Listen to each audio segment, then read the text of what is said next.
Welcome to the only daily podcast focusing on compliance news of the day. Each morning, start your day with a cup of coffee and Tom Fox, the voice of compliance, to hear about 4 of the top compliance, corruption, or leadership stories you will need to start your day. The Daily Compliance News is a production of the Compliance Podcast Network. First, a word from our sponsor.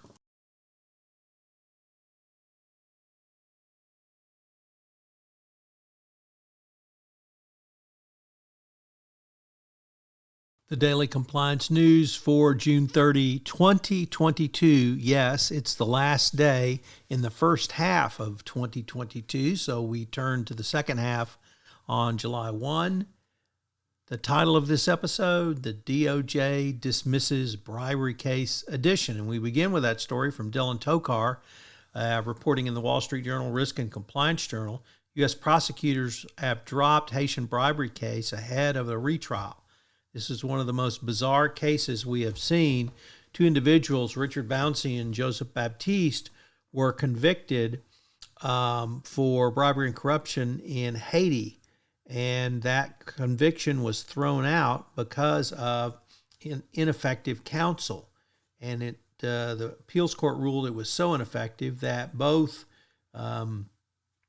Baptiste, the fellow who had the ineffective counsel, and Bouncy, the other defendant, had their cases reversed. And getting ready for trial, the defendants pressed the Department of Justice, actually pressed the FBI for recordings, which the FBI said were lost. However, the FBI found text messages describing those calls, and at least one of those text messages cast doubt on whether one of the defendants, Mr. Bouncy, had actually intended to pay bribes.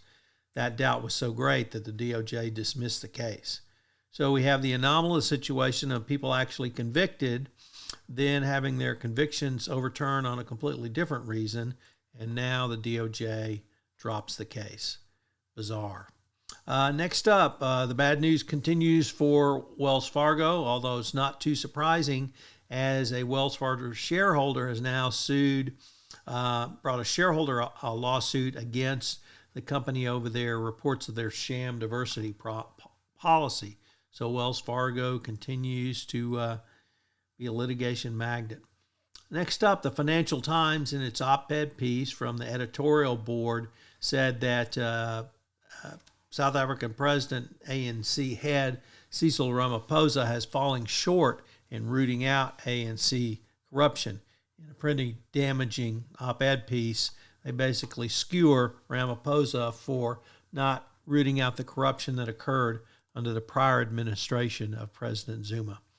And our final story comes to us from a first-time contributor to the Daily Compliance News, the Nearshore America, and they report that corruption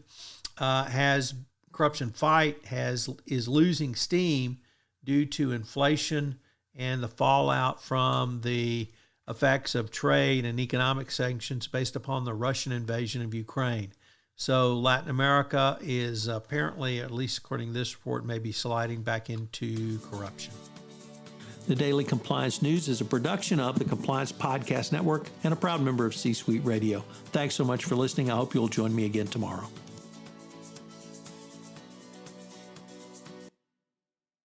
This podcast is a part of the C-Suite Radio Network. For more top business podcasts, visit c-suiteradio.com.